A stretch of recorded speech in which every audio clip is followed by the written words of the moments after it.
the ideas, customs and social behaviour of a particular people or society. The cultivation of bacteria, tissue cells in an artificial medium containing nutrients.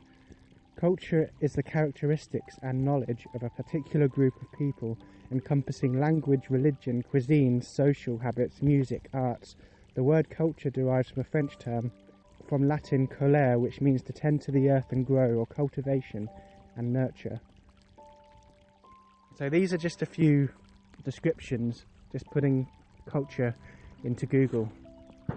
What I would like to talk to you today is about culture, of how culture shapes us, how the environment shapes us. And it happens on a microscopic level, on a cellular level. We have no idea just how much it affects us, not on a daily basis, especially when we're out doing what we have to do to live, go to work, kind of work a 9 to 5 job perhaps. That's culture, and you're culturing your body to be a part of that environment. Now say you take a tribesman who's lived out in the middle of nowhere for his whole life. His body is cultured to that environment. The microbes, the bacteria are all a part of that space, and so is his mentality, his subconscious understandings and behaviours. It has all been cultured to fit in with that environment. We nurture ourselves everywhere we are, whoever we are with. So the environment that we choose to be in, I mean, these are all choices that we have to make individually. And so, for example, if you want to eradicate your stress, you have to change the environment where the stress is present, and then you have to culture a new environment. Now there is some research that state or show that even bacteria and microbes change according to how our mental states are. So if we're stressful, we're more susceptible to illness because our immune system is down. And if we are always eating intensively farmed produce that's been grain-fed corn kept in a factory, or it's been monocropped, and it's just we're eating the same thing, 4 main food crops: corn, wheat, rice, I think it was potatoes. And the animals that we eat are fed that. So when the animals are fed exactly the same thing that we're eating, we are not actually gaining any extra nutrition or any extra diversity, because all it's doing is converting that other food stuff that we are already eating into a different form, and we consume that as meat or eggs or anything else that's on the shelves in the supermarket that hasn't been free range, pasture raised.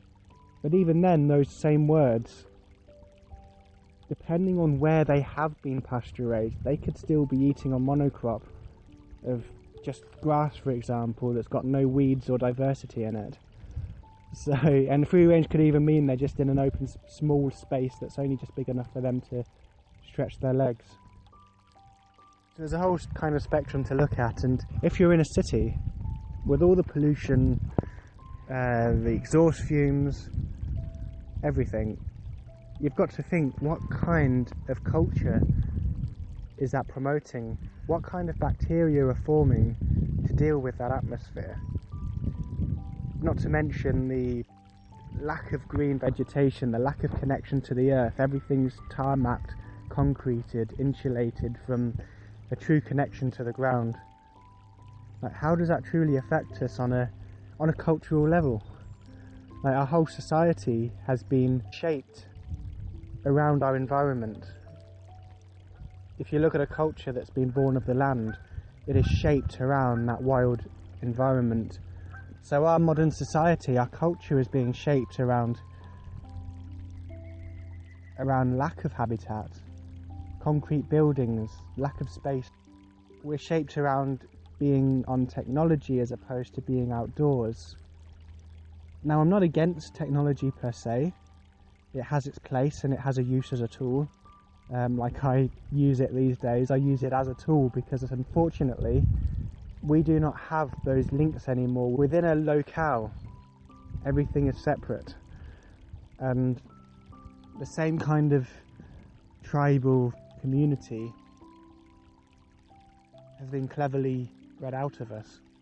So I suppose what I mean to say from all of this is, you are what you eat, you are what you do, you are what you think,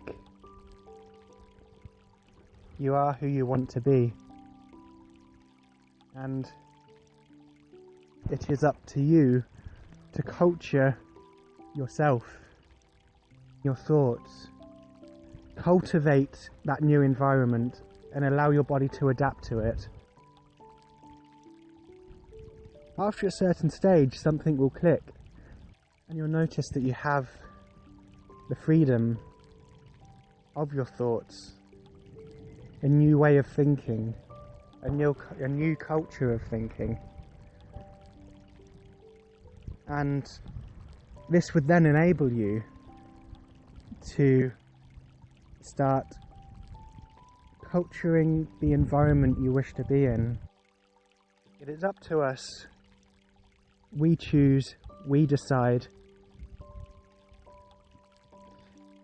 You might think to yourself, oh, I cannot change this.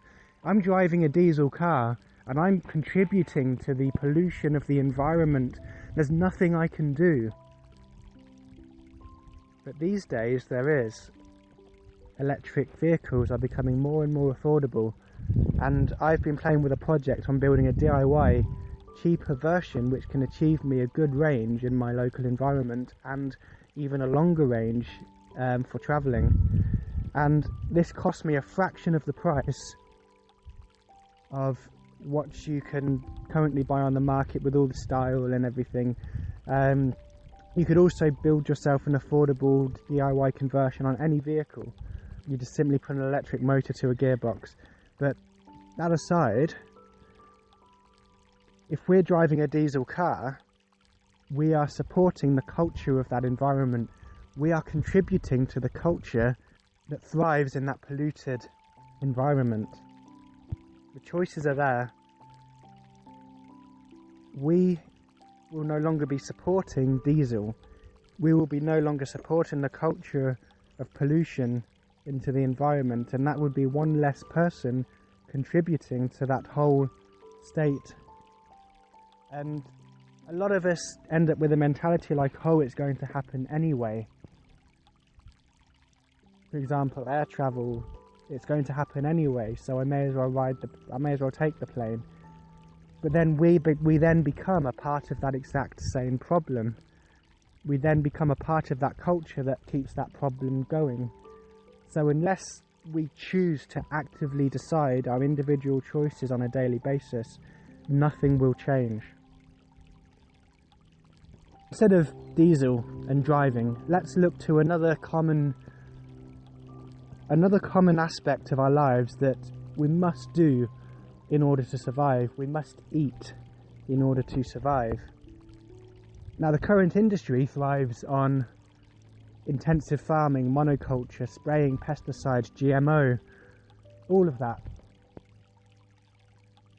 Now, because we're supporting that by buying the certain foods in the supermarket, we are continuing to culture that within our bodies. We're continuing to culture the outside environment. It extends beyond our bodies. We've been stripped of the feedback effect. And if you were to go out and have a look at some of these places, the intensive farms, the monocrop landscape, it's barren. It has been stripped of all diversity, most of its microbes and bacteria that ensure a healthy environment on the micro scale and the macro scale. And by supporting purchasing of those products, the fundamental dismantling of our landscapes, of our environment. So if we start putting our money into better sources of our foods, for example, agroforestry, where you have strips of land in between the crop, and that land is cultured and nurtured into a wild environment. Or we start to support other things, like wild food foraging, but in response to the demand for wild food foraging, we start to reculture habitats. Or we start to look at what we can do in a city environment. Any old skyscrapers, for example, you can turn into forests or wild habitats. So you've got parks that go up into the air. With the technology we have today, we could turn cities into green, wild environments. And you could probably bring a lot of your farming practices, if there's certain crops that you still want to have in the culture, take that into the city rather than taking up the outside land. Because these days you've got hydroponics, you've got all sorts that you can use within the walls of the city. Now, the more that we restore the habitat, so let's go back to feedback effects. If you don't see what they're doing in the intensive industry, when you don't see the process that is happening, we have no categorization of how it applies to any situation. Make daily choices that you might think are insignificant, you might think are pointless, not worth doing. But these little steps, these easy steps, start to cultivate and start to nurture a new environment, and you culture a new state of being that in, say, a year down the line, it would be truly remarkable how far you've come by taking small baby steps. It's not about trying to jump into a new lifestyle. It's not about all that stress involved trying to shift your reality into another overnight. But by making conscious decisions, it doesn't affect just you, it affects everything around you. Because the realizations that you come to, the seeds that you start spreading as a result of being the change that you want to be. Everyone is not the same, everyone is different, and everyone cultivates their own individual ideas for change. But the fundamental core is the same.